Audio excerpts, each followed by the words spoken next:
Good morning সকলোকে good morning জনালোঁ। এয়া আকৌ মৰ্ণিং ডিউটি আহিছোঁ। আহি পেলাই কি ক'ম ৰাইজ, কি ক'ম কওকচোন। চাওক, ইমান জোৰ হৈছে আমাৰ খানাৰ। এয়া বাচন কিনি লৈ আহিছে নতুন ডাঙৰ ডাঙৰ কেৰাহী, ঢাকন, ডেক্সি চব কিনি লৈ আহিছে। চাওক ৰাইজ, কৈ আছোঁ কি কাৰণৰ খানা আজি। এয়া বজাৰত গ'লোঁ, প্ৰথমে মেখেলা চাদৰ এযোৰ ল'লোঁ।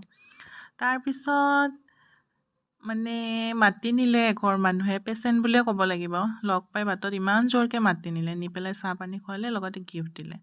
আহি পাই দেখোঁ মাংস ৰেডি, ভাত ৰেডি, মানে কাঁহীয়ে বাঢ়িছে প্ৰায়। গতিকে খালোঁ, খাই পেলাই অকণমান ক্লিপছ কেইটা ল'লোঁ। লৈ পেলাই এয়া ফাইনেল থালিখন চাওক ৰাইজ, এইখন থালি ফাইনেল আমাৰ। তাৰপিছত এয়া আনবক্সিং গিফ্ট।